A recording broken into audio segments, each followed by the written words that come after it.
Buenas tardes. Es un gusto tenerlos a todos aquí en este espacio del Colegio Colombiano de Terapia Ocupacional. Eh, Quiero agradecer su presencia. Es una capacitación que hemos organizado en el Colegio Colombiano de Terapia Ocupacional en el marco de un proyecto que presentamos conjuntamente con el Consejo Nacional de Trabajo Social. Las delegadas que actuamos en el Consejo Nacional de Salud Mental, tanto de trabajo social como de terapia ocupacional, presentamos un proyecto al ministerio en medio de todas las gestiones que se han desarrollado para atender a la población durante la pandemia. En ese marco hemos desarrollado varias sesiones de psicoeducación, de teleorientación, que han sido muy importantes con un grupo importante de profesionales de todo el país y que ha tenido muy buenos resultados. Y este proyecto tiene una línea 2 que es capacitación al talento humano, tanto de trabajo social como de terapia ocupacional. Entonces, es un gusto estar con ustedes aquí en este espacio y quisiera presentarles a nuestras invitadas. Ellas son la profesora Norma Barrios Meneses, trabajadora social. La profesora Norma es especialista en gerencia en salud, es trabajadora social, es especialista en gerencia en salud ocupacional, magíster en administración de empresas con especialidad en gestión integrada de la calidad, seguridad y medio ambiente. Es docente e investigadora y consultora en sistemas de seguridad y salud en el trabajo. Bienvenida, profesora Norma. Muchas gracias por su presencia. Muchas gracias a ustedes por la invitación. Y está con nosotros también Olga Beatriz Guzmán Suárez. Ella es terapeuta ocupacional, especialista en salud ocupacional, magíster en protección de riesgos laborales, ergonomía y psicosociología del trabajo y magíster en administración en salud. Es también doctora tiene un PhD en ciencias de la salud en el trabajo. Es profesora de la Universidad Nacional de Colombia, coordinadora del Grupo de Investigación, Ocupación e Inclusión Social, y es delegada del Colegio Colombiano de Terapia Ocupacional en el COPERSO, en el Comité de Profesiones de Seguridad y Salud en el Trabajo. Bienvenida, profesora Olga Beatriz. Gracias, Aida. Muchas gracias a todos por esta invitación y complacida de estar en este espacio. Bueno, entonces vamos a iniciar. Tenemos primero la presentación de la profesora Olga Beatriz Guzmán. Entonces, atentas a cualquier, a sus comentarios acá por el chat para en la sesión de preguntas poder atenderlos. Muchas gracias. Bueno, muchas gracias a todos. Un saludo a todos a nuestra audiencia, a todos nuestros colegas de terapia ocupacional, de otras áreas de la salud y también a trabajo social, al Consejo Nacional de Trabajo Social, que sé que se viene haciendo un trabajo conjunto en el marco del proyecto que nos ha anunciado acá nuestra colega Aida Navas. Bien, teniendo pues el honor que me han dado pues de hacer esta presentación que seguramente es muy esperada, teniendo en cuenta que aquí sale como un adagio popular y es que en casa de herrero asadón de palo y otros que pudiéramos traer a colación, ¿verdad?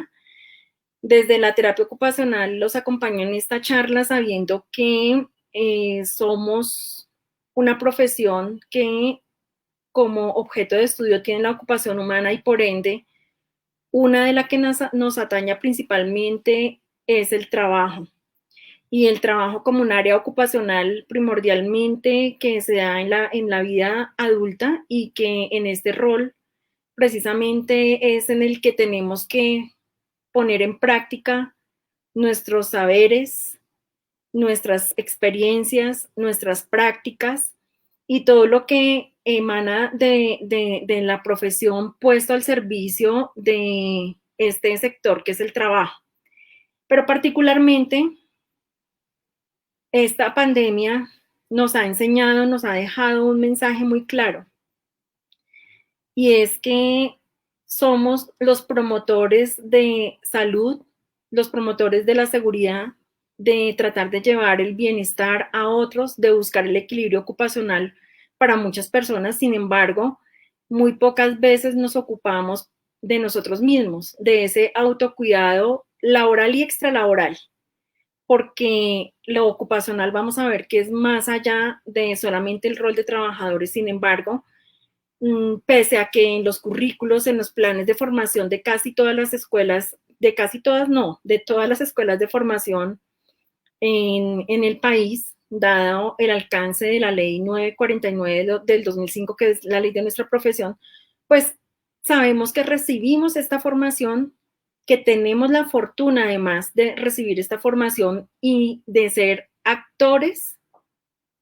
partícipes, activos de esto, porque hacemos nuestras prácticas profesionales en este campo. Sin embargo, pareciera ser que se nos olvida y pareciera ser que otros profesionales de la salud no reciben con frecuencia esta información, salvo que desde en el pregrado, salvo que hagan una especialización en salud ocupacional que se llamaba anteriormente, hoy día seguridad y salud en el trabajo, o áreas relacionadas.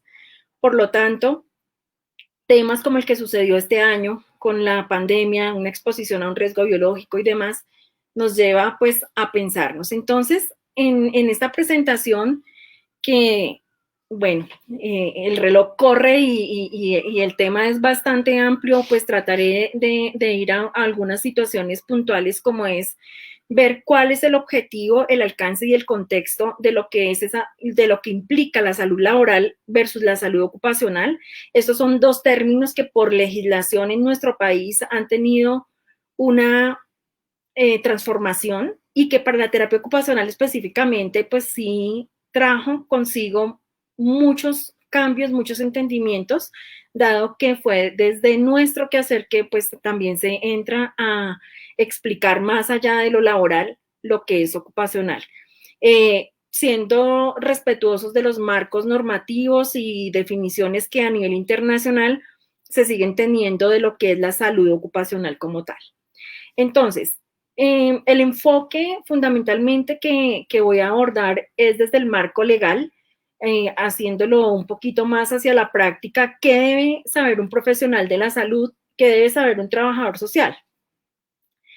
En el sentido que podamos articular todas estas acciones y también de saber qué deberes, pero también qué derechos tenemos como trabajadores de la salud, en cuyo caso aplica mucho el entender qué tipo de contratación se tiene a la hora de prestar nuestros servicios. Sabemos que muchos de los profesionales, el tener la oportunidad de liderar la red de egresados del área laboral ha hecho que los diálogos, las conversaciones, los reportes que tienen los colegas en su ejercicio profesional ponen de manifiesto que la mayor parte de contrataciones lo hacen como independientes o por prestación de servicios. No hay, digamos, mucha estabilidad laboral a nivel de vínculos laborales en contratos a término indefinido o contratos fijos. Casi todos están dando en estas modalidades prestación de servicios o independientes, y entonces allí quedamos desconectados porque solo sabemos que de repente nos piden una planilla de pago de la seguridad social, pero muchas veces ni siquiera sabemos cuáles son las entidades a las cuales les estamos cotizando o para qué les estamos cotizando. Entonces, desde allí, un abordaje de lo que implica lo que es el Sistema General de Seguridad Social, para adentrarnos en lo que es la Ley 1562, que es la que reglamenta y modifica el Sistema General de Riesgos Laborales en Colombia.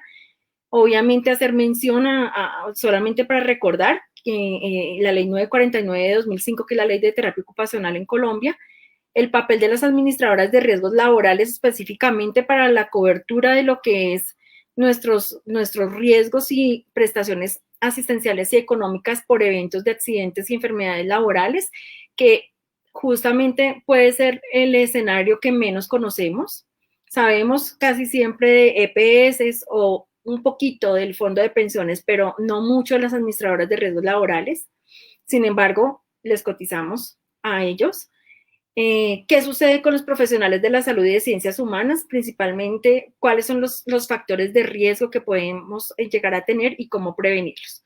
Este esquema puede ser un tanto ambicioso porque realmente fue mucha información la que me pensé que deberíamos recordar, porque a veces no es que no lo sepamos, a veces es que no lo recordamos.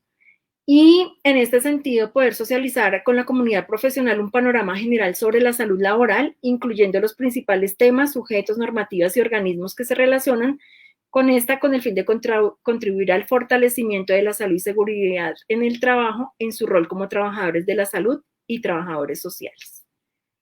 Bien, este esquema seguramente lo conocemos mucho. Es el Sistema General de Seguridad Social que entró reglamentado en Colombia con la Ley 100 de 1993. Recordar que el Sistema de Seguridad Social tiene 3 subsistemas, el Sistema de Salud, Sistema de Pensiones y Sistema de Riesgos Laborales. Por aquí hay un cuarto que no lo coloco, que es el de los servicios complementarios, pero digamos que para lo que implica la parte de cotizaciones al sistema y la parte también de derechos adquiridos para lo que nos compete y para lo que estamos dirigiendo esta charla, tiene que ver solamente con estos 3. Entonces, recordar, el sistema de salud está administrado por las empresas promotoras de salud, que son empresas administradoras de los planes de beneficios, y estas, por medio de sus instituciones prestadoras de servicios o IPS, son las encargadas de prestar servicios de salud a 2 tipos de afiliados, o cotizantes o afiliados al régimen. Es decir, cotizantes son afiliados al régimen contributivo y subsidiados, pues afiliados al régimen subsidiado, ¿verdad? Que en lo común lo conocen como el Sisbén, siendo este un término que no corresponde al de la afiliación, sino al de la identificación de beneficiarios de acuerdo a esa encuesta, pero que en el común de la gente, pues se maneja el término de afiliación como Sisbén, es régimen subsidiado. Nosotros no, nosotros todos somos cotizantes, digamos un terapeuta ocupacional, un trabajador social, un médico o enfermera, otro profesional de la salud, que independientemente de la contratación que tenga o de sus aportes como independiente, va a ser una persona cotizante, es decir, perteneciente al régimen contributivo. Y por ese hecho tiene derecho también a vincular a sus beneficiarios, sea sus hijos o sea sus padres, o hermanos en situación de discapacidad si es responsable por ellos, por ejemplo. En este caso de las EPS, hacemos una contribución, ¿sí?, mensual, como les digo, si está en un contrato como dependiente, contrato a término fijo, es decir, tiene un contrato como dependiente con alguna entidad, empresa, hospital, clínica, institución, como se llame, colegio, en alguna de las áreas del desempeño que tenemos como profesionales. Si es dependiente, esa cotización pues la va a ser repartida. Siempre se cotiza a la EPS el 12.5%, de los cuales 8.5% lo cotiza el empleador y el restante 4% lo descuentan de nuestro salario en el caso de los cotizantes. Para el sistema de pensiones, el sistema de pensiones está administrado por los fondos de pensiones, ¿sí?, que son los fondos privados, y Colpensiones, que es digamos, la entidad pública, y allí se hace una cotización del 16%, en donde se hace igual una contribución por parte del empleador, otra contribución por parte del trabajador, y entre estos dos lo que nos van a atender son las prestaciones por parte de la EPS, prestaciones tanto asistenciales como económicas por accidentes y enfermedades de origen común. ¿Cuáles prestaciones asistenciales? Todas las que están incluidas en el plan de beneficios de acuerdo a la Ley Estatutaria en Salud 1751 de 2015.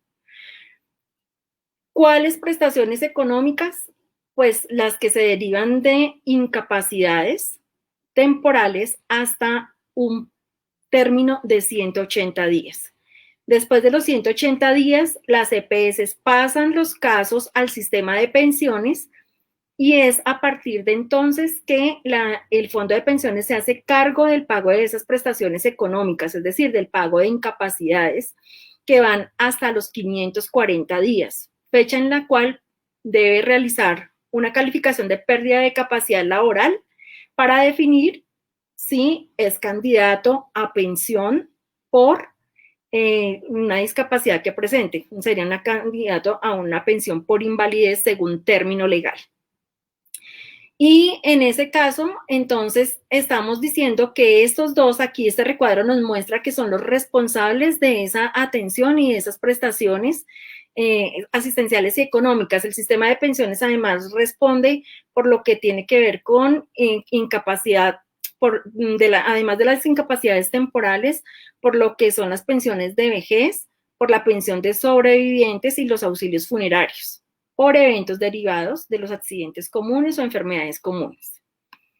En el caso del sistema de riesgos laborales, el sistema está administrado por las administradoras de riesgos laborales.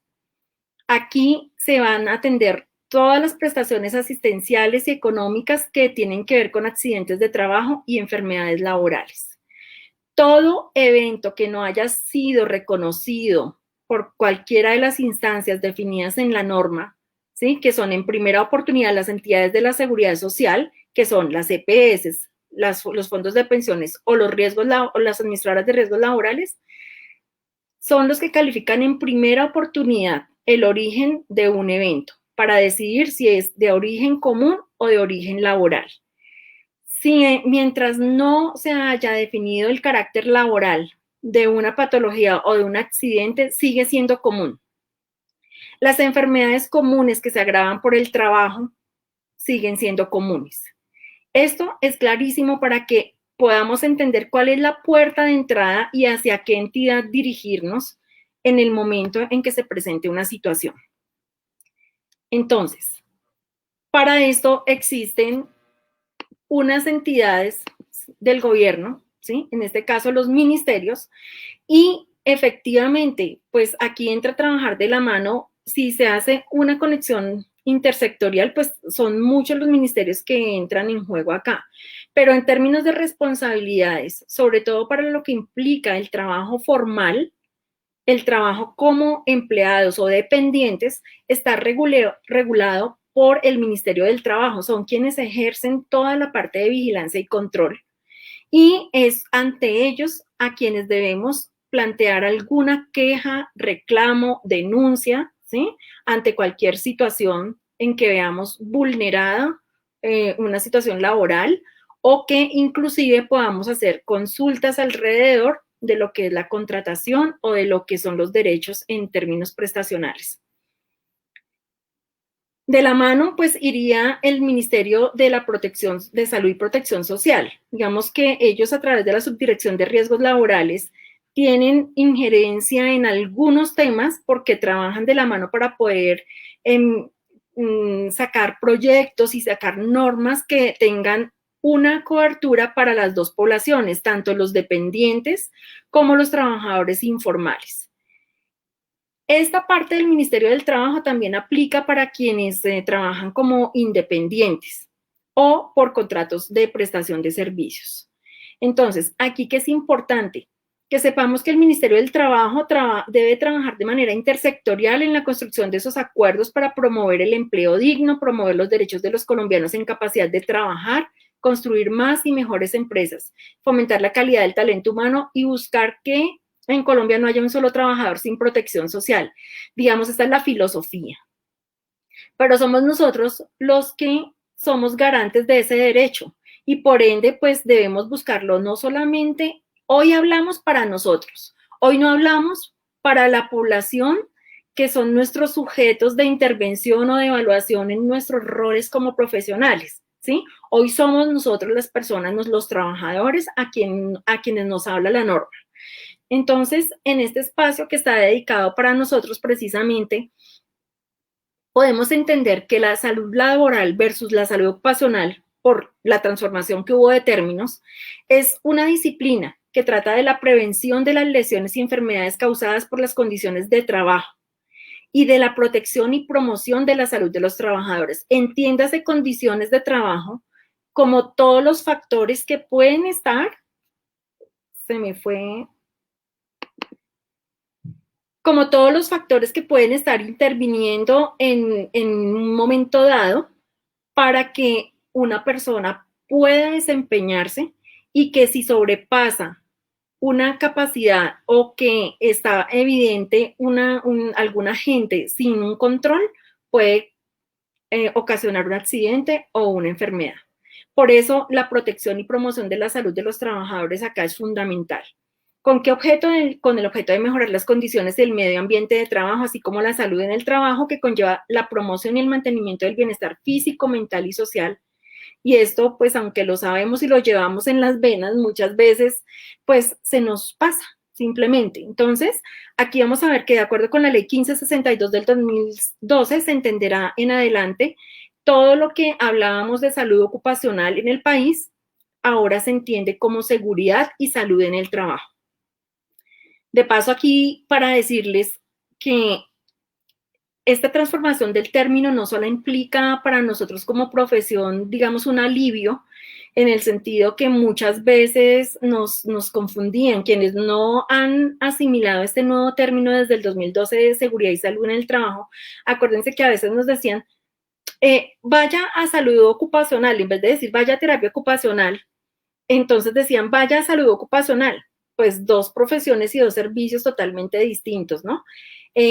Primer factor estresante para nosotros. Entonces, parte de lo que la norma modificó, pues es un término de alivio también de identidad profesional.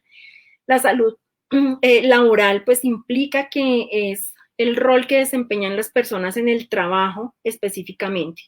Pero la salud ocupacional para nosotros como terapeutas ocupacionales termina siendo más allá. Ustedes saben que lo ocupacional sí tiene de fondo en la misma epistemología lo que nosotros trabajamos alrededor de todas las áreas ocupacionales de la persona. Entonces, no solamente es la salud en la ocupación del trabajo, sino es la salud en la ocupación de esas actividades de la vida diaria, de la vida cotidiana, del tiempo libre, del esparcimiento, de la escolaridad, de la participación social, es decir, que tiene una profundidad. Y en eso, pues, es importante que tengamos un reconocimiento acá dentro de esta norma. Decirles que partimos de conceptos de salud y salud laboral. El de salud lo conocemos siempre, que es el completo bienestar físico, mental y social, no solamente la ausencia de afecciones o enfermedades, según la definición de Organización Mundial de la Salud, lo conocemos todos. Sin embargo, esto es por lo que tenemos que velar. Nuestro bienestar físico. ¿A qué se refiere ese bienestar físico, mental y social? Y no solamente decir que estamos hablando de diagnósticos, ¿verdad? Hay un tema que en seguridad y salud en el trabajo, haciendo nuestra intervención propia desde la carrera, hablamos de productividad, seguridad y confort. Eso es una evaluación específica que hacemos los terapeutas ocupacionales en determinadas situaciones, pero que tiene una aplicación aquí fundamental en lo que es la definición de salud, ¿sí? Solo con bienestar físico, mental y social vamos a tener productividad, seguridad y confort. Y esto se extrapola obviamente para todo tipo de trabajadores, entonces se extrapola para lo que son los trabajadores de la salud en general, pero también para todas las ocupaciones posibles. La salud laboral se construye en un medio ambiente de trabajo adecuado, con condiciones de trabajo justas, donde los trabajadores y trabajadoras puedan desarrollar una actividad con dignidad y donde sea posible su participación para la mejora de las condiciones de salud y seguridad. Pues esto puede ser filosófico, digamos que es la esencia sobre la cual se ha construido todos los convenios internacionales, las estrategias en seguridad y salud en el trabajo, lo que las organizaciones internacionales han propuesto para que se promueva un trabajo digno del cual pues seguimos adoleciendo. Sin embargo, hacerlo cumplir es responsabilidad de nosotros. Es responsabilidad de todo ciudadano colombiano, ni siquiera de nosotros por ser solo los que estamos aquí vinculados al sector salud o al trabajo social, no.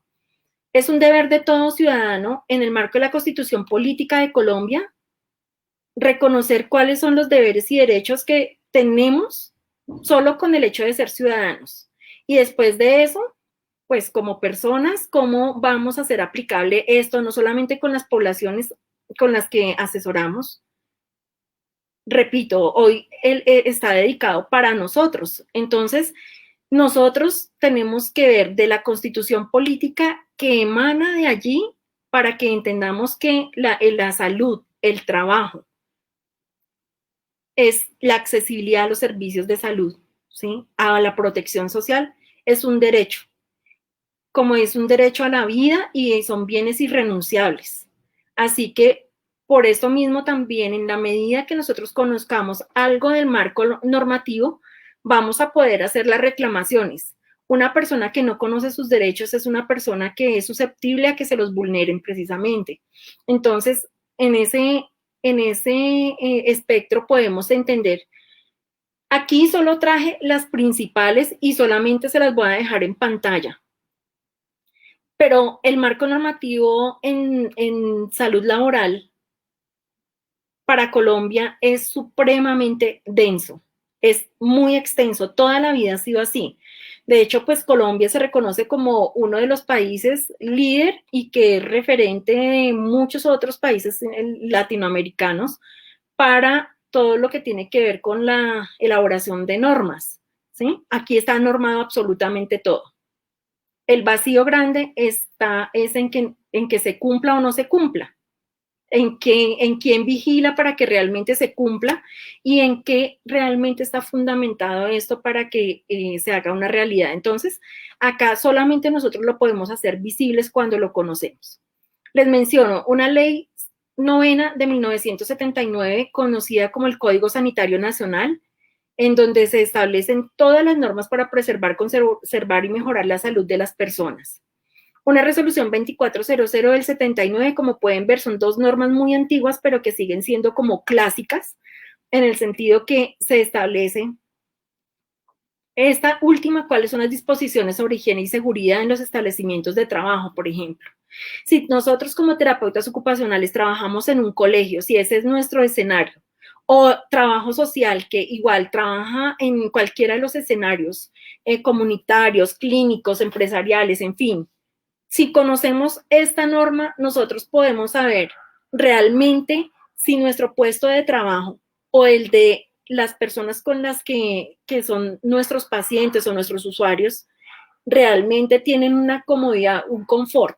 Hoy día, esta resolución 2400 tuvo que salir a la luz con el tema de los protocolos de bioseguridad para los distanciamientos. ¿Por qué? Porque en lo común estábamos acostumbrados a meternos en cualquier cajita, en cualquier espacio en donde lo que encontrábamos era un hacinamiento, ¿sí? Y hoy día nos han dicho tienen que tener un distanciamiento. Bueno, ya lo establece la nueva norma por el tema de bioseguridad, pero realmente la condición del confort y de la seguridad estaba establecido desde esta resolución 2400, inclusive para la vivienda. Y de ahí para adelante, bueno, tenemos la ley 100, pues tenemos que conocer, que es la estructura que acabamos de ver en el diagrama que les mostré. Luego, reconocer que hay un decreto, ley 1295, que fue el que reglamentó dentro de la ley 100 el sistema de riesgos profesionales, como se llamó en su entonces, pero que con la ley 1562 del 2012, pues se modificó al sistema de riesgos laborales. Esto es muy importante conocerlo también por actualización nuestra. La ley 776 de 2002, muy importante, porque es la que establece todas las prestaciones, tanto asistenciales como económicas, que las ARLs deben prestarnos en caso de un accidente de trabajo o enfermedad laboral. Adicionalmente, tiene 3 artículos que nos compete para nosotros, no solamente para cuando somos los líderes de los procesos de rehabilitación, sino que para nosotros es aplicable, porque nosotros podemos ser los que somos los usuarios del sistema en el caso que tengamos diagnosticada una enfermedad o que nos pase un accidente. Entonces, allí es donde se aplican los conceptos de reintegro, de reubicación, de reconversión de mano de obra, etc. Y aquí vienen otras resoluciones, por ejemplo, las guías de atención en salud ocupacional basadas en la evidencia Gatizo, ¿sí? Que son útiles para cuando se van a identificar o se van a establecer programas de promoción de alguna situación relacionada con desórdenes musculoesqueléticos, con exposición a partículas que puedan ocasionar un cáncer pulmonar, por ejemplo, o asma ocupacional o dermatitis, o agentes de ruido que puedan ocasionar hipoacusia, por ejemplo, en otros casos. Son 10 en esta parte. Menciono la resolución 4502 de 2012 porque esta casi no se conoce y es la que establece los requisitos para el otorgamiento y renovación de las licencias de salud ocupacional. Muchos de ustedes después, siendo a veces propietarios de centros de IPS o de jardines infantiles o rincones sensoriales o, bueno, cualquier modalidad, inclusive de empresas, de otro tipo de empresas, se les pide que deban cumplir con un sistema de gestión de seguridad y salud en el trabajo. Y a veces no saben que ustedes mismos pueden adelantarlo por las competencias que tienen, ¿sí? Si bien lo hacen desde su formación, de acuerdo a las competencias que estén dadas en la ley de la profesión, o a quién pueden llamar para que les puedan adelantar esos procedimientos que pide la norma. Esta última parte es para mirar. Un decreto 1072 es el decreto único reglamentario del sector trabajo. Aquí que es fundamental, que fue tanta la normativa que salió después de la ley 1562 que tuvieron que reglamentar todos esos artículos de la ley 1562 y entonces salieron muchos decretos y resoluciones. Entonces lo que hace el ministerio es que mete en una sola bolsa, que yo le llamo la bolsa del decreto único reglamentario del sector trabajo, todas las normas que tengan carácter de decreto las va a meter allí y las va a meter en los capítulos de este decreto único reglamentario. ¿Eso para qué? Pues para evitar que la gente se pierda con tanta norma y entonces vaya y busque solamente en este decreto, pues todo lo que tiene que ver aquí me quedó secreto, realmente sí es un secreto lo que esté allí. Y decirles, toda empresa debe dar cumplimiento a los estándares mínimos del sistema de gestión de seguridad y salud en el trabajo. Esto bajo la resolución 0312 de 2019. Si ustedes son dependientes, deben pedirle a sus empresas. Ustedes pueden fungir o como vigías de la salud, pueden hacer parte de los comités paritarios de seguridad y salud en el trabajo. Es un derecho que tenemos como trabajadores, ¿sí? Para poder ayudar a vigilar, digamos, que se lleven a cabo las actividades que tienen que cumplir los sistemas de gestión. Si somos empleadores, porque esa es la otra cara, pues entonces saber con qué tenemos que cumplir para las personas que colaboran en el ejercicio profesional con nosotros. Si somos independientes, entonces, ¿qué nos aplica? O si es una empresa que solamente tiene una o dos personas trabajando, o sea, una micro o pequeña empresa, ¿qué le aplica? Entonces, la resolución 0312 es fundamental. En todo caso, esta se relaciona con la última que está aquí, que es la circular 0063 de 2020, recién salidita del horno, que nos está diciendo que esta refuerza unas normas anteriores. Todos, y esto es algo importante, todos los profesionales que cotizamos a una administradora de riesgos laborales, tenemos el derecho a que nos den capacitaciones, a que nos informen a qué factores de riesgo estamos expuestos, a que estemos incluidos en los programas, en los sistemas de vigilancia epidemiológico, de cualquier orden, sea osteomusculares, o sea psicosociales, o sea biológicos, dependiendo de los riesgos a los que estemos expuestos. Y algo muy importante es que hay un curso de 50 horas que se debe tomar fundamentalmente de manera obligatoria, lo deben tomar quienes son responsables del sistema, por ejemplo, miembros de los comités paritarios o coordinadores de seguridad y salud en el trabajo o quienes vayan a desarrollar alguna acción. Pero si yo como trabajador quiero informarme, quiero tomarlo, si yo soy independiente también puedo tomarlo. ¿Qué tienen que hacer? Inscríbase en su administradora de riesgos laborales y allí pueden darle ese curso de 50 horas en donde les dan este panorama de una manera más amplia, pero además les dan su certificado. Entonces, esto es muy importante. Hay unas resoluciones, la 2404 del 2019, es la última que salió en temas de aplicación de temas de la salud mental a propósito de lo que ustedes están trabajando como, o lo que se está trabajando como grupo desde el Colegio Colombiano de Terapia Ocupacional con el Consejo Nacional de Trabajo Social. Profesora Olga Beatriz, me disculpa un segundo, tiene 2 minutos para poder cerrar. Muchas gracias. Gracias. Entonces, en términos de lo que estamos presentando acá, la parte de los riesgos psicosociales, pues es importante reconocerlo. Desde la parte normativa hay unos elementos, acá de la 1562 nos lo está diciendo con todas las transformaciones normativas, taxonómicas, etcétera, pero adicionalmente de qué reconocemos como accidente de trabajo y enfermedad laboral, ¿sí? Me voy a quedar en estos 2 minutos con estas dos definiciones. Esto tiene legalmente, digamos, una composición muy profunda, pero que nosotros debemos saber reconocer a la hora de reportar un accidente de trabajo. Si somos independientes, saber que tenemos que llenar un formulario como independientes o como dependientes. Lo que pasa es que como dependientes nos lo llena la persona encargada de la empresa. Como independientes lo debemos hacer nosotros mismos, ¿sí? Y es diligenciar un formato único de accidente, de reporte de accidente de trabajo e informarlo a la ARL. ¿Por qué? Porque aquí en la definición está dada por el artículo 3 de la ley 1562. Ustedes la pueden revisar, acá está en pantalla, pero esto a la hora de calificar tiene muchas profundidades porque se va a preguntar condiciones de modo, tiempo y lugar. ¿Qué estaba haciendo usted? ¿Cómo lo estaba haciendo? ¿Con qué? ¿Con quién? ¿Por qué? ¿Cuándo? ¿Cómo? ¿Sí? ¿Dónde?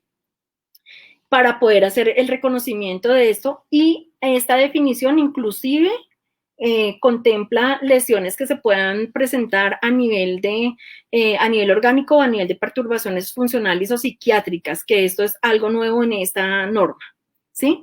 Aquí, por definición, pues digamos que ahí está contemplado lo que es el traslado de la residencia al sitio de trabajo y viceversa, cuando el transporte lo da la empresa, durante el ejercicio de las funciones sindicales, durante las órdenes de los empleadores o contratantes, durante actividades deportivas en representación de la empresa o por la causa o ocasión del trabajo.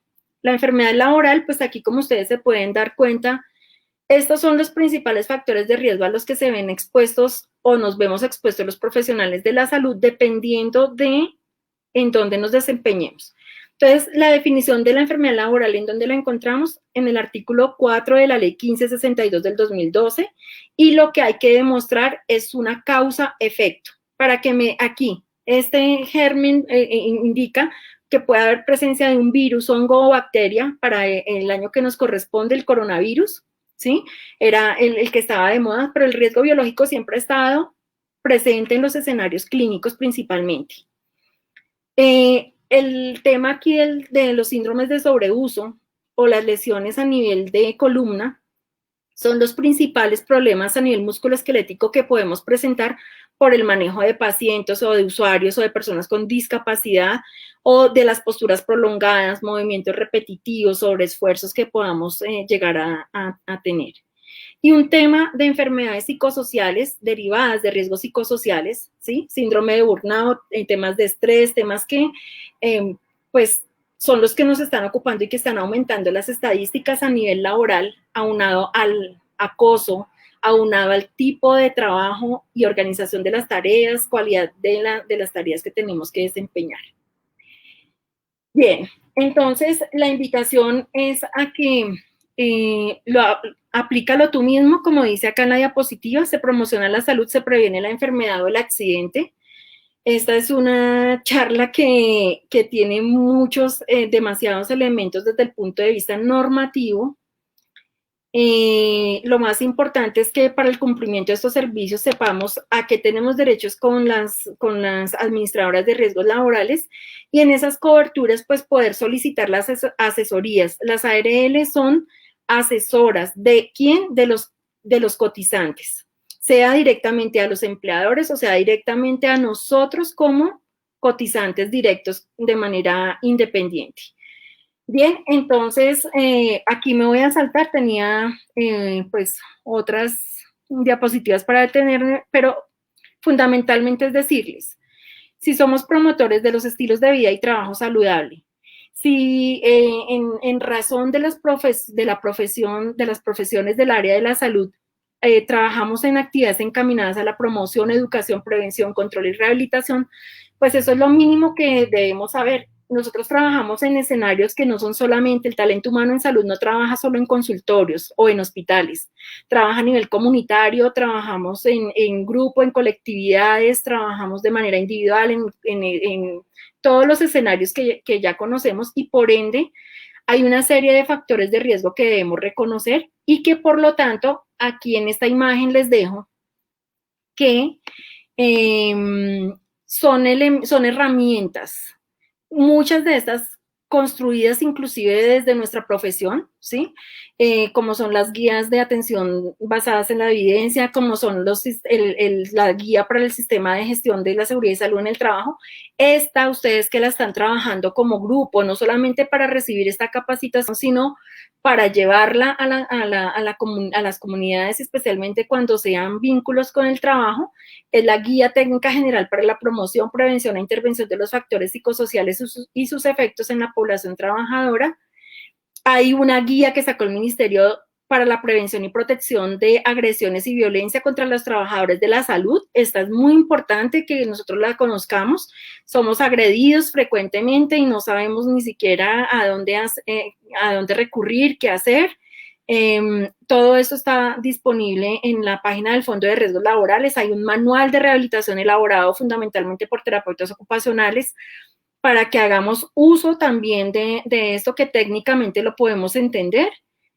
Un manual de calificación para la pérdida de la capacidad laboral y ocupacional también con un concurso importante de los terapeutas ocupacionales que desde el diplomado que da la universidad en alianza con el Colegio Colombiano de Terapia Ocupacional podemos orientarlos y recibirlos. Hasta ahí, pues creo que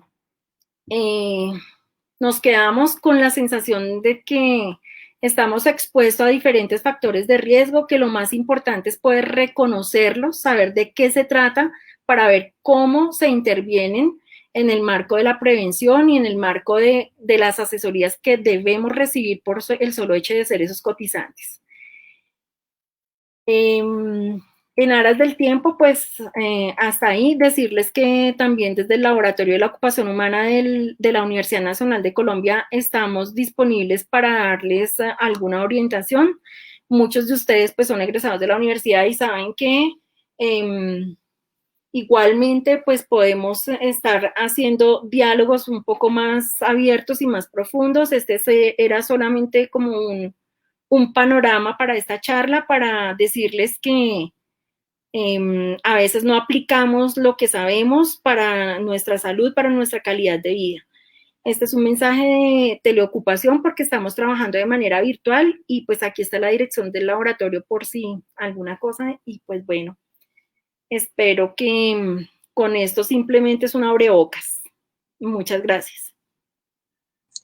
Muchísimas gracias, profesora Olga Beatriz. Sí, definitivamente un abrebocas, muy interesante todo lo que nos presentó, toda esa normatividad y poder entenderla, porque sí, efectivamente, necesitamos profundizar un poco más y ahondar. Y básicamente el interés de este espacio, como usted lo dijo en algún momento, sí es tenernos en cuenta nosotros, cuidarnos nosotros y entender nuestros derechos y nuestros deberes. De alguna forma, esta pandemia también nos ha llevado a identificarnos en gestiones que ha hecho el colegio con el grupo de monitoreo crítico en salud. Hemos evidenciado eso que usted informó de las condiciones de contratación tan lamentables, de la pauperización de contratos en general del talento humano en salud, pero sabemos que también afecta a los trabajadores sociales.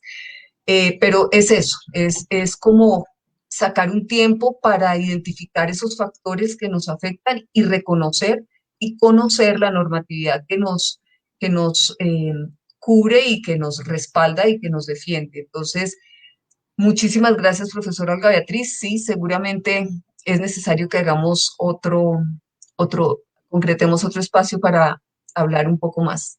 Pero muchísimas gracias por su presentación. Dando paso precisamente para que la profesora Norma pueda dar continuidad. Como les decía, hay 3 factores de riesgos que son más frecuentes en los profesionales de la salud y de trabajo social. Esto no tiene ninguna modificación, digamos, porque en este sentido me devuelvo solamente acá para decirles, mire, lo psicosocial está marcando un papel muy importante y acá se presentan diferentes diagnósticos que son los trastornos mentales, generalmente los de ansiedad y depresión, pero hay trastornos adaptativos y también hay trastornos depresivos, pero también se presenta el síndrome de burnout. Entonces, sobre este aspecto es que la profesora Norma va a ampliar este segundo espacio de la charla. Entonces, quiero darle paso a ella.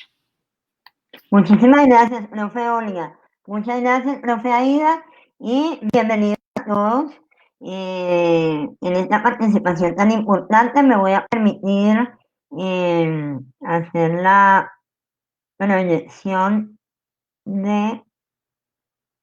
No sé si ya lo están viendo.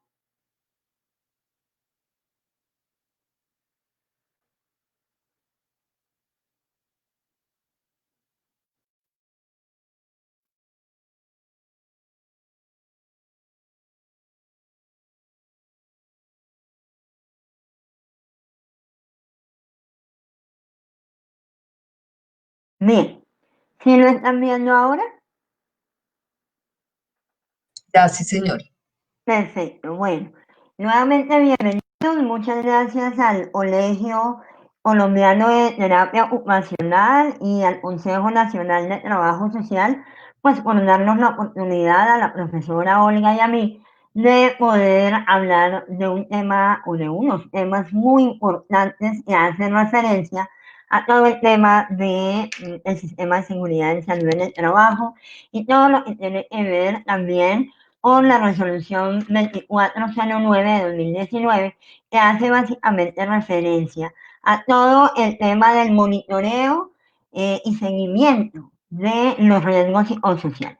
Como bien lo decía la profesora, yo hoy vengo a que hagamos una reflexión, a que generemos un diálogo de pronto virtual sobre el tema de el síndrome de Burnout y obviamente las estrategias de afrontamiento. Entonces, bienvenido. Espero que pues realmente podamos aprovechar muy bien esta media hora. Me gustaría que de pronto ustedes, cada uno de los participantes allá en su espacio, donde está, pueda de pronto ir dando respuesta a estas 5 preguntas que yo les formulo. ¿Sí? La primera es, ¿tienes que trabajar muy rápido?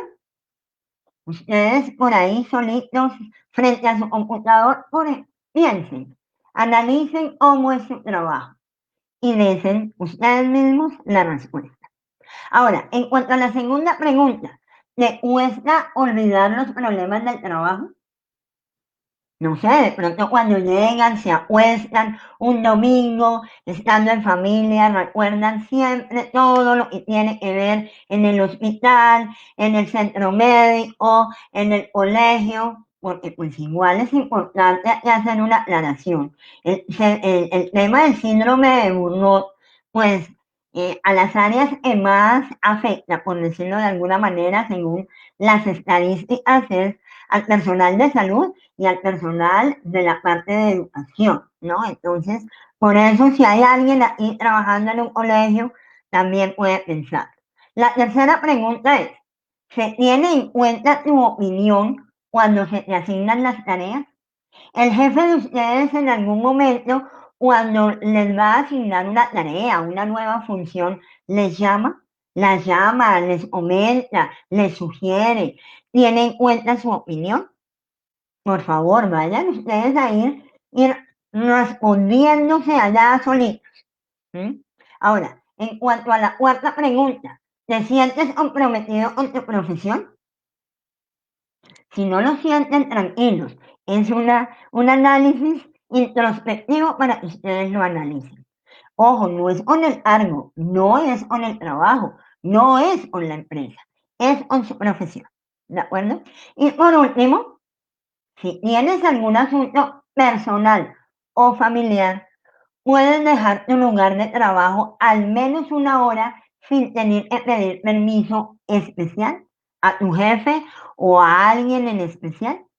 Bien, espero que cada uno se haya respondido estas 5 preguntitas allá muy al interior de su cabeza para que podamos ir avanzando. ¿Por qué hago las preguntas? Hago las preguntas porque es el síndrome de Burnout.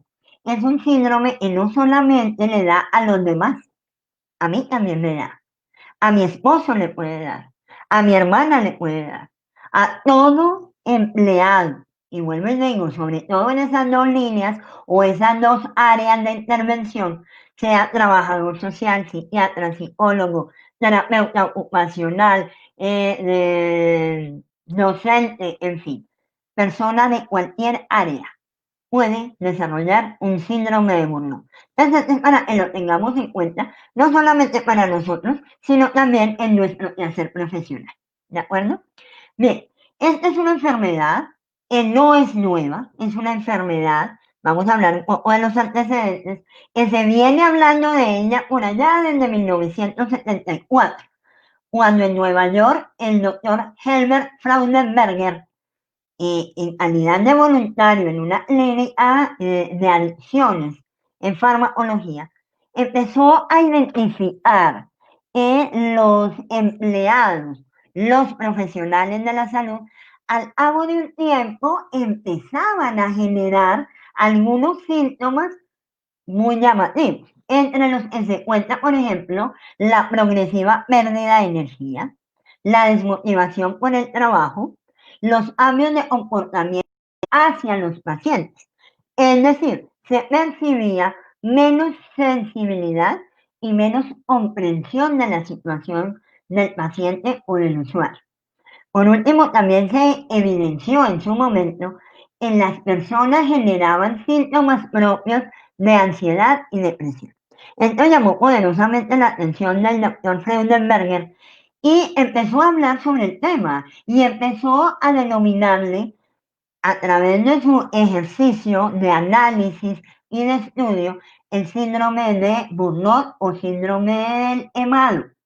Sin embargo, y en el trasegar del tiempo, profesionales como Martínez Gamarra, Bronzer y Beislat, ellas 2 últimas trabajadoras sociales, entraron a darse cuenta y a analizar la situación. De pronto, el hecho de llamarle burnout o síndrome del quemado legitimizaba un poco también el quehacer del profesional.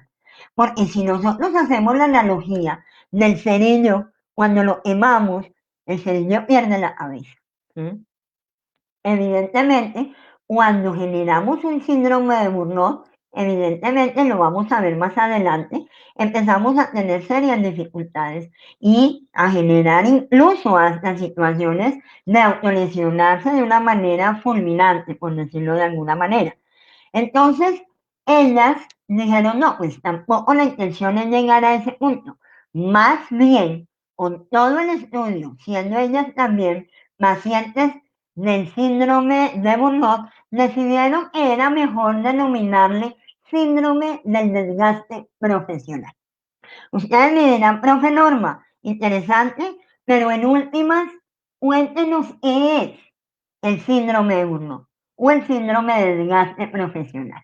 Bien, miren, les cuento lo siguiente. Este síndrome es un síndrome que afecta la salud. Es un problema muy grande porque fuera de afectar la salud, también afecta la calidad de vida. En la definición, como lo plantea el autor, habla de calidad de vida laboral.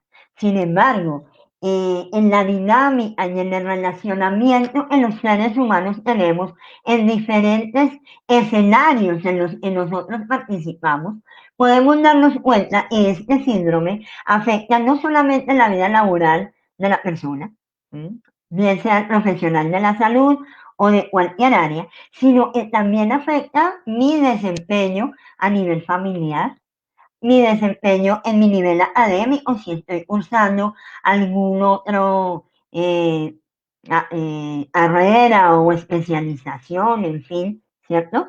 También de u otra manera afecta el relacionamiento social. Entonces, si ustedes se dan cuenta, este es un síndrome que genera una dificultad de sistemas, multisistémico, ¿sí? El cual también es un proceso crónico.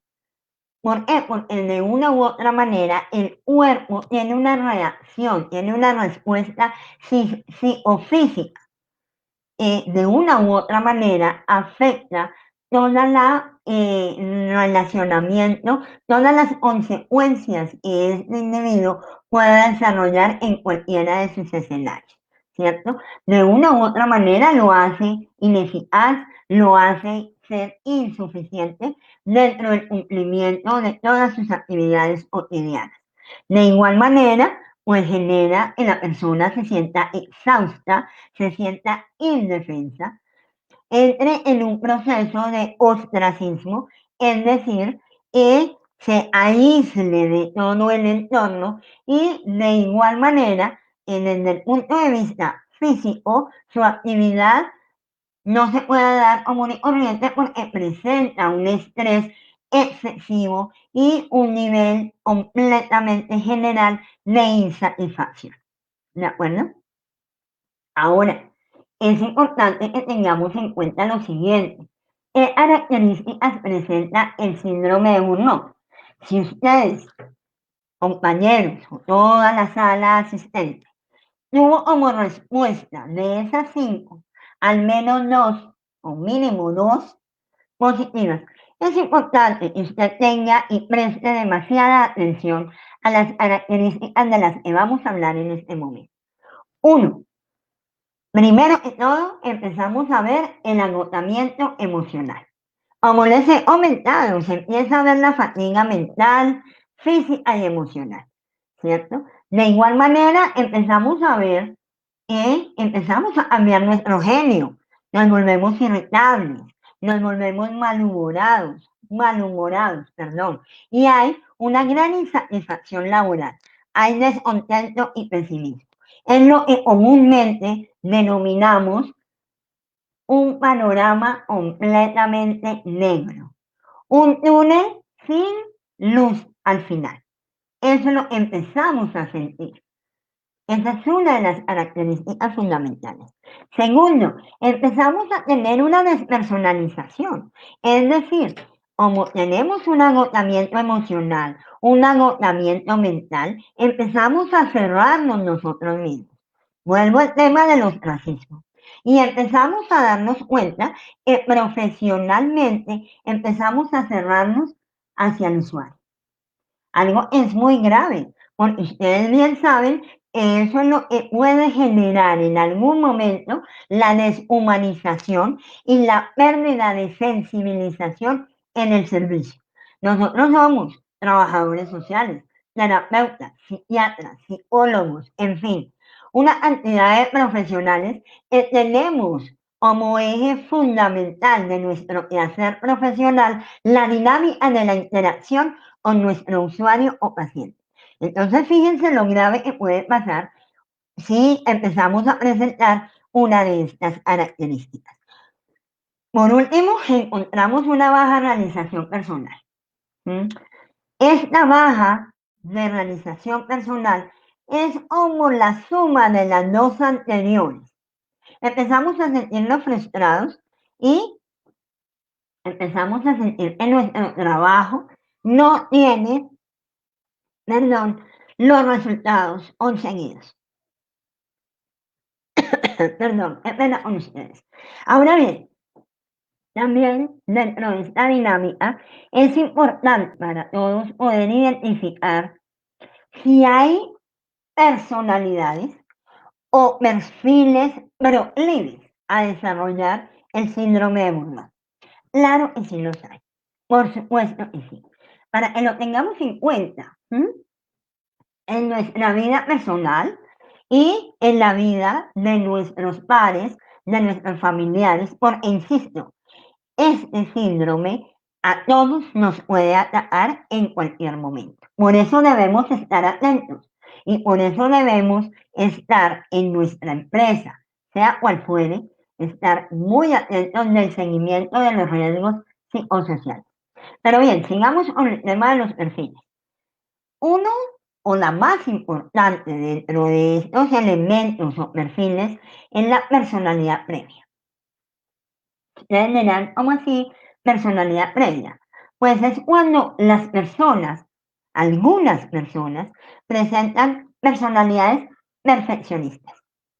Personas que todos quieren ser siempre extremadamente competentes, que su vocación sea inmaculada, perfectísima. Tienen unas expectativas muy amplias, muy altas, que se autoexigen demasiado y que definitivamente tienen una muy baja tolerancia a la frustración. En segundo lugar, encontramos las personas que son muy jóvenes y que tienen un estado civil de solteros o separados. Ustedes me pueden decir, Norma, pero ¿cómo se le ocurre? Eso quiere decir que definitivamente si estoy soltero, seguramente me va a dar el síndrome de Burnout. No, no necesariamente. Pero sí son perfiles proclives. ¿Por qué? Porque cuando las personas son muy jóvenes, aún no tienen la debida experticia para poder desarrollar cualquiera de sus cargos. Y fuera de eso, como no tienen otro escenario, evidentemente tienen a sus padres, tienen a sus hermanos, pero no tienen otro escenario de una pareja, no tienen un esposo, entonces centran toda su atención en la parte laboral. Esto es un índice viene a llamar mucho la atención para cuando estemos analizando si alguno de nuestros compañeros de trabajo o alguien cercano a nosotros, e incluso nosotros mismos, estamos desarrollando el síndrome de Burnout. La falta de formación, definitivamente la falta de experticia, ¿sí? Y la falta de la preparación práctica. Ojo, yo aquí voy a hacer una observación con todo el respeto, pero a veces algunas escuelas de formación no tienen las mismas dentro de sus mallas curriculares, no tienen el manejo de algunos procesos de formación en algunas competencias. Eso genera que cuando el profesional entra a trabajar por primera vez en su quehacer profesional, pueda generar alguna angustia, porque no tiene una competencia dentro de su perfil profesional, no lo tiene, o como el perfil del egresado tampoco lo tiene. Entonces, ahí es cuando la persona empieza a sentir un alto grado de angustia, porque le da pena preguntar, ¿sí? Y siente ese temor. Acceso largo y penoso al mundo laboral. Falta de oportunidades laborales. Ese es otro de los elementos que incide en esos perfiles. Las personas a veces se demoran mucho al ingresar a trabajar. Se demoran 3, 4 años. Entonces van perdiendo confianza en sí mismos. Sus autoesquemas se ven resquebrajados. Y por eso ya al momento de ingresar y ya contratados sienten temor a perder ese trabajo. Y eso genera ese estrés. Eso le genera temor de perder esa oportunidad laboral. ¿De acuerdo?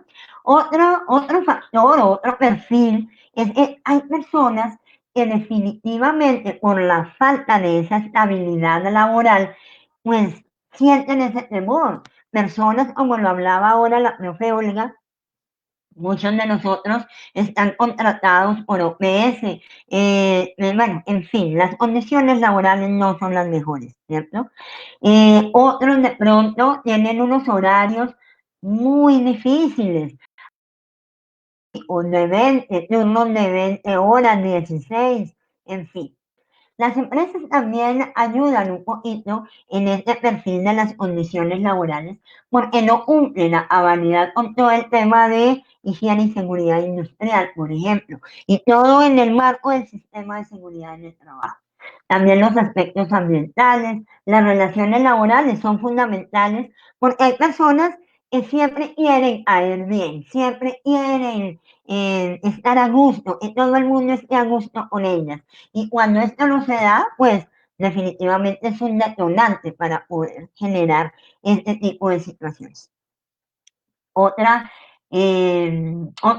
elemento que incide en el perfil son las jefaturas incompetentes o organizaciones o áreas de trabajo completamente acéfalas, que no hay ni siquiera liderazgo ni negativo, ni positivo, ni horizontal, nada. Entonces, eso también insiste. Hay que ver dentro de estos perfiles cómo la historia personal incide bastante. Uno puede ser todo el tema de víctimas de violencia psicológica sistemática en el hogar, violencia intrafamiliar, abuso sexual de cuando éramos niños, y aunque todo al parecer fluyó, cuando ya entramos en una dinámica de relaciones laborales, esto puede generar algún tipo de síntoma de eficiencia y de hecho genera algún detonante para empezar a desarrollar el síndrome. El conflicto de valores también es importante. ¿Por qué? Porque una cosa son mis principios profesionales, otra cosa son mis principios éticos y otra muy diferente a veces son las dinámicas institucionales. A veces el jefe nos llama y nos dice, venga, súmale aquí, póngale 5 pacientes más o más de este informe. Eso son conflictos que de una u otra manera también generan estrés. Y por último, la falta de estímulos laborales, honorarios, sueldos, tiempos, en fin, un sinnúmero de elementos que empiezan a generar en nosotros unos síntomas. Estos son síntomas de alerta, podemos desarrollar muchos más, pero de acuerdo a los estudios que se han desarrollado, que se han realizado, encontramos que estos 12, 13 síntomas son los de mayor prevalencia en los casos de presentar el síndrome de Burnout. Uno es el sentimiento de agotamiento, fracaso e impotencia. Ya muchos de ellos los he mencionado, por eso los voy a hablar muy rápidamente de ellos. La baja autoestima, insisto, esta situación genera que los autoestimas del empleado empiecen a resquebrajarse. La poca realización personal. De igual manera, la persona empieza a aislarse. Estado permanente de nerviosismo. Definitivamente hay una dificultad para la concentración por el temor mismo que se está dando. Y como tengo dificultad para concentrarme, tengo sentimiento de agotamiento, tengo baja autoestima, pues efectivamente empiezo a generar comportamientos agresivos, lo cual, sin lugar a dudas, pues empieza a afectar toda la dinámica social, familiar, académica, donde yo también me esté desempeñando.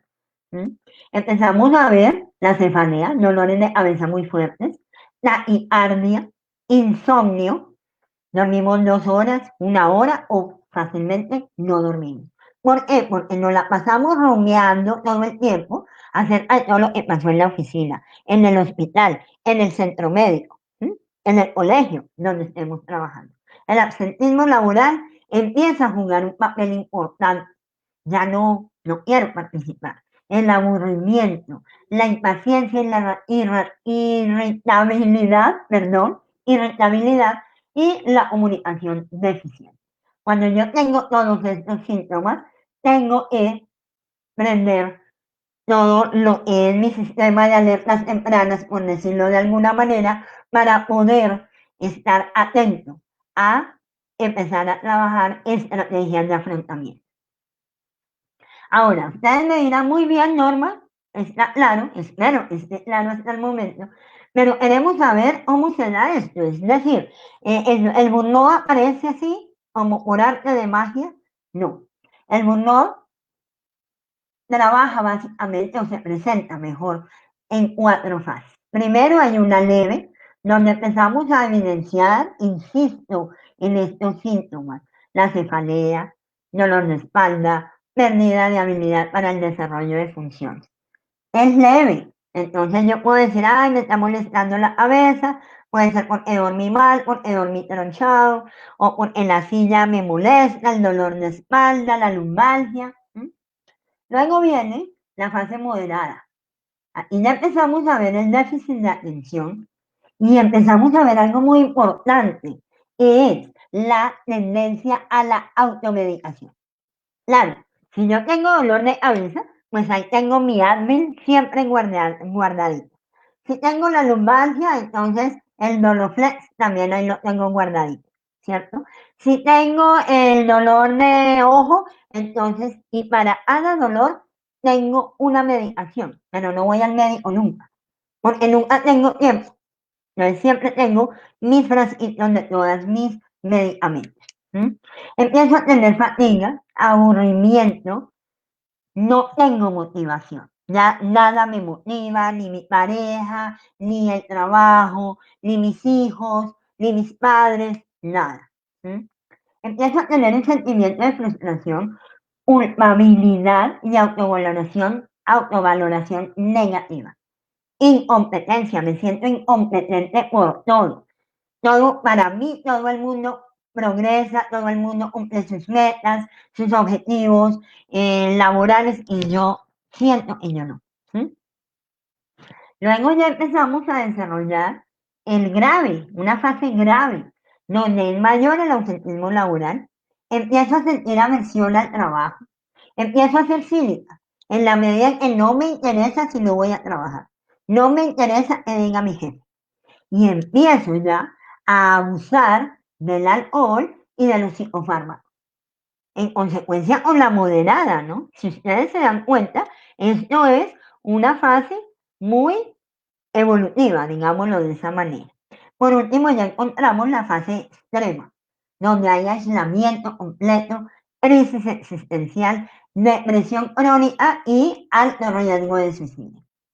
Si nosotros nos damos cuenta, en este momento lamento no tener las estadísticas generadas por los entes estrictamente relacionados, pero ya evidenciamos de que efectivamente sí han habido suicidios por el tema de el confinamiento, fuera de todo lo que estábamos viviendo fuera, todos esos síndromes estábamos desarrollando y vienen y nos encierran, pues de igual manera eso genera que se exacerbe este síndrome. Profesora Norma, Sí, profesora señora. Norma, discúlpeme, 2 minutos para ir cerrando la presentación. Perfecto, sí, Muchas señora. gracias. Disculpe. No, a ustedes. ¿Cómo prevenir el síndrome? Equilibrando funciones y actividades laborales. Dale todo lo necesario para desempeñar tu trabajo. Evaluación continua del estrés. Generando programas de salud integral para mí, estando atenta de mi salud. Hago deporte. Me alimento de la mejor manera, dentro y fuera de la empresa. Y flexibilizo turnos, horarios de trabajo y busco apoyo psicosocial. ¿Qué factores protectores puedo tener? Voy a comentarlos rápidamente. La edad y los años de experiencia.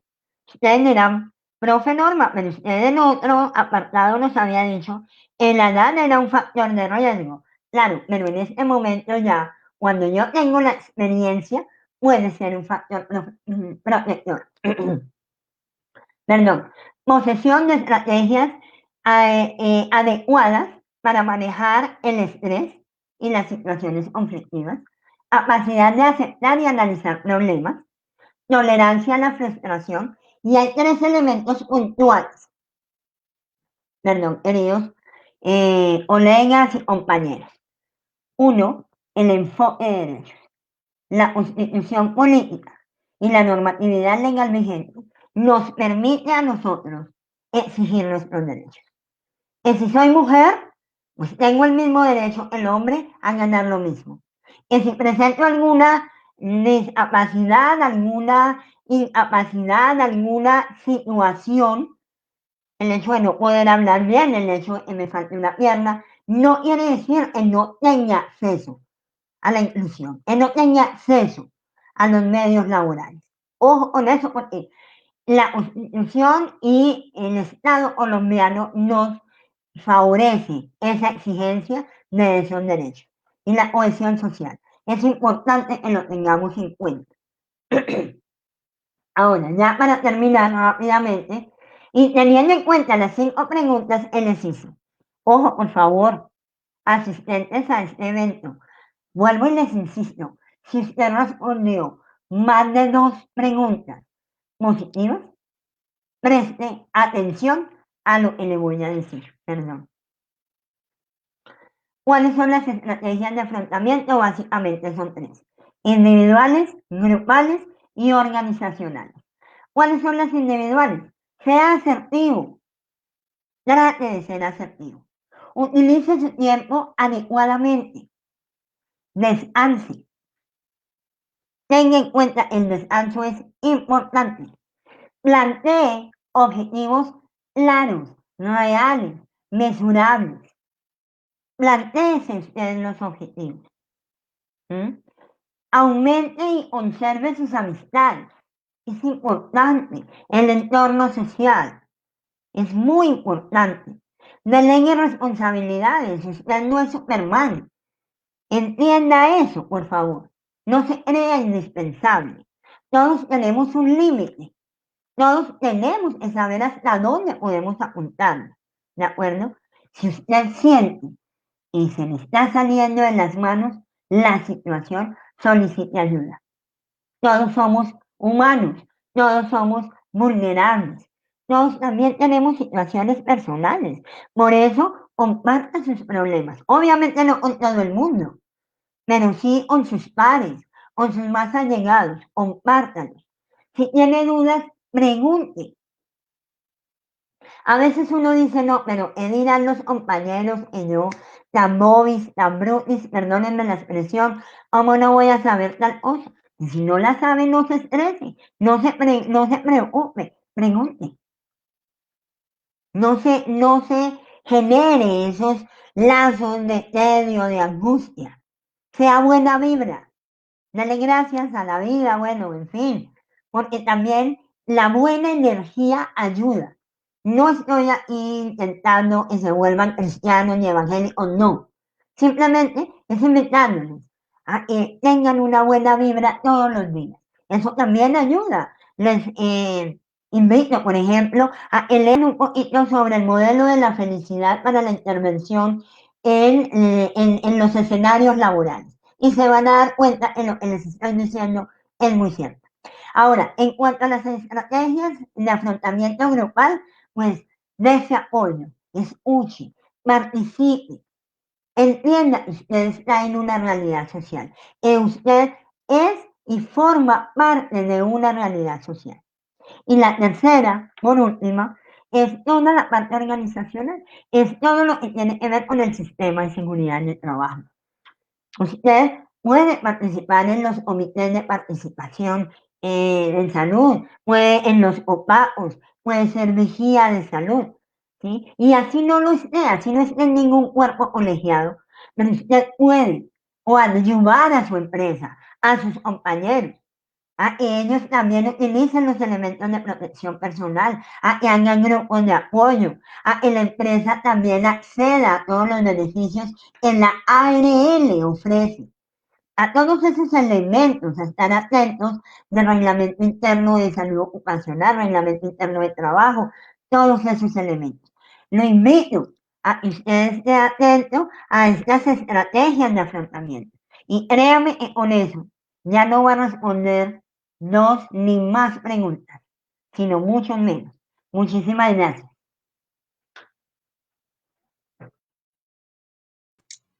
Muchísimas gracias, profesora Norma. Muchas gracias por toda esa energía y esa vibra que nos transmite. De verdad, gracias, todos la necesitamos. Muchas gracias. Gracias por resaltar la importancia que tiene el conocimiento que tengamos del enfoque de derechos. Es muy importante eso. Me pareció también muy importante el llamado que hace a fortalecer las competencias en los programas de formación. Y yo añadiría la importancia que tiene el que en los programas de formación se pueda tener un conocimiento, aunque sea de manera general, de la normatividad que nos rige, con la cual vamos a salir a trabajar. Bueno, yo ya estoy en franca retirada de laboral, pero del trabajo que yo he desarrollado, yo siento que es muy importante que los profesionales conozcamos la normatividad que nos rige y a la cual nos debemos acoger y que por supuesto eso nos permite reconocer derechos y deberes y lo que usted también mencionaba de la ética en la praxis profesional. Todos son factores que de alguna forma son protectores y son muy importantes. Entonces, muchísimas gracias por su presentación. Nos deja muchas reflexiones y de verdad muchas gracias por esta participación. Muchas No sé, gracias a ustedes. no, usted, profesora Norma, quisiera preguntar si hay preguntas. Hay una pregunta de Sara Urbano. Buenas noches, quisiera que me asesoren. Soy terapeuta ocupacional atendida de manera domiciliaria por OPS y tuve COVID, estuve con incapacidad y quise volver a la empresa en la que trabajaba y me dejaron sin trabajo. Solo respondieron que seguían con el reemplazo que consiguieron durante mi incapacidad. ¿Qué debería hacer? Profesoras, las dejo con esa respuesta.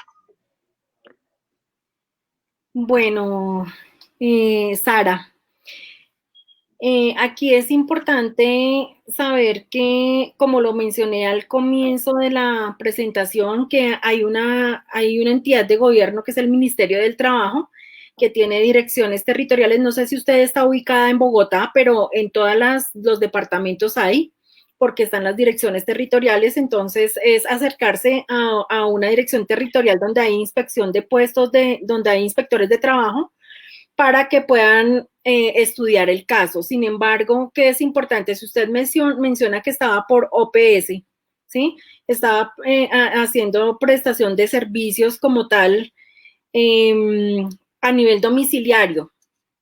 Recuerden que estaba presentando que lo importante en la definición de la enfermedad laboral es demostrar la causa-efecto.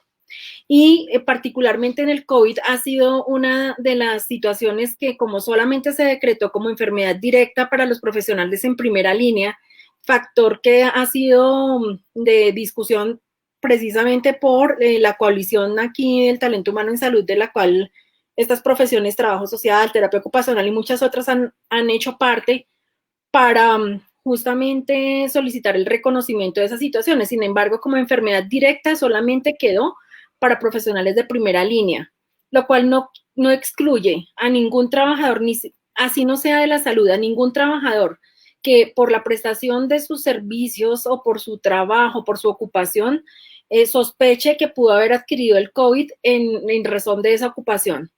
Así que siempre y cuando se demuestre la causa-efecto, usted puede iniciarlo por su EPS para que se inicie un estudio de puesto de trabajo, sus funciones, sus actividades, el horario, con qué personas estuvo en contacto y sale una definición. Si se decreta finalmente como enfermedad laboral, pues tiene el curso de la cobertura que les hablaba por ARL. Si no, pues ya corresponde a lo que dé lugar en temas de EPS. Pienso que más allá de la presencia misma de la enfermedad, porque parece que, pues, digamos, afortunadamente no tuvo consecuencias graves sobre su salud, aquí lo que está de por medio es la razón de por qué la despidieron, ¿sí? Mientras entró usted en un periodo de una incapacidad, digamos que es lo que parece que está comentando acá. Así que entidades para poder poner este caso, la dirección territorial de la ciudad en la que usted viva y también la Defensoría del Pueblo está para esa asesoría. Recuerden todos, las enfermedades laborales se estudian. Yo como ciudadano, como trabajador, tengo derecho a creer que a los factores que esté expuesto me pueden ocasionar el problema que me estén diagnosticando, la deficiencia que esté teniendo. Así que sencillamente la atención se inicia siempre por EPS. Esa es la puerta de entrada al sistema, es la primera consulta y de ahí en adelante sigue un camino que para términos de estudiar la enfermedad laboral, pues simplemente van a necesitar correlacionar causa-efecto. Causa es exposición a un agente que tenga que ver con esa provocación, ese efecto que genera un daño en la salud de la persona y ya está establecido por la tabla 1477, que es la tabla de enfermedades laborales en Colombia, para definir una enfermedad laboral o, si no está incluida en esa tabla, pues simplemente demostrar con los análisis de puesto de trabajo que hubo una exposición. De igual manera, hay que tener en cuenta, Sara, el gobierno, estamos aún en emergencia sanitaria, y el gobierno dio la directriz de la preservación de los puestos de trabajo.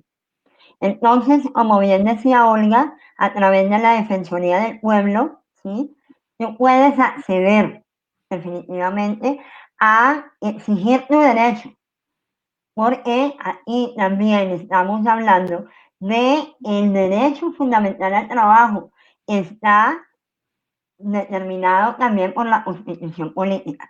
Ahora, por el tema de la contratación, por ahí seguramente la empresa puede entrar perdónenme la expresión tan incómoda, pero hay que decirla, a pelear el por qué tomó esa decisión. Pero el gobierno dio prelación, y más aún a personas que están trabajando en todo el tema de la salud a la luz del COVID-19. Entonces creo que tú puedes exigir tu derecho como ciudadana colombiana y como profesional. Es importante que aprendamos a usar las herramientas que el Estado nos brinda para la exigibilidad de nuestros derechos. En el Ministerio de Trabajo, obviamente, también, como lo decía hoy. Creo que hay otra pregunta para la profesora Norma. Y es que muchos de los profesionales que trabajamos en esta área creemos que podemos manejar riesgos profesionales. Somos personas. En el área de la salud mental pasa algo curioso, y es que muchos de los profesionales que trabajamos en esta área creemos que podemos manejar riesgos psicosociales y no solicitamos apoyo a tiempo. Hay claramente unos temores alrededor de todo esto y es algo que se debe revisar. Entonces, Muy bien, básico, Lore. comenzar. Muy bien, gracias, Profesora Lore. Sí, hay Norma. algo importante. Yo tenía en la universidad, en el pregrado, tenía una profesora, ella decía que cuando encontrábamos familias perfectas, eran familias muy sospechosas. ¿Sí? Y lo mismo nos pasa a nosotros. Nosotros somos profesionales. No somos Superman, ni somos personas con unos superpoderes que podemos trabajar todos. Hay programas muy interesantes denominados Cuidando a Cuidadores. ¿Por qué? Porque somos de la primera línea y estamos en un altísimo riesgo de desarrollar cualquier enfermedad o cualquier síndrome de estos. Los riesgos psicosociales a nosotros siempre nos están rondando, perdón. ¿Por qué? Porque creemos que somos fuertes y definitivamente estamos formados para poder trabajar con los demás. Pero quiero dejarte y a todos los asistentes una inquietud. ¿Cómo puedo yo ayudar a otro si yo estoy muy mal? Voy a hacer la siguiente analogía. ¿Cómo voy a sacar a alguien que se está ahogando si yo no sé nada? Entonces, por eso esta charla es una invitación a que nosotros, de una u otra manera, nos quitemos esa escafandra, nos quitemos ese, digamos, azarón, por decirlo de alguna manera, en la que creemos que somos invencibles. Es importante poder autoexaminarnos, hacer un ejercicio introspectivo para mirar, hombre, ¿cómo está mi familia? ¿Cómo fue mi dinámica o cómo es mi dinámica familiar? ¿Cómo es mi relacionamiento con los demás? ¿Cómo estoy yo formando a mis hijos?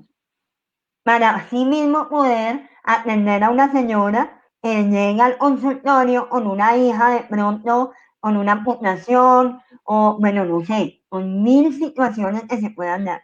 Entonces, antes de pensar en generar estrategias para la atención del otro, tengo por mí mismo, por eso hago la invitación, por mí mismo, entrar a mirar realmente cómo estoy trabajando, estoy haciendo y como persona, cómo estoy.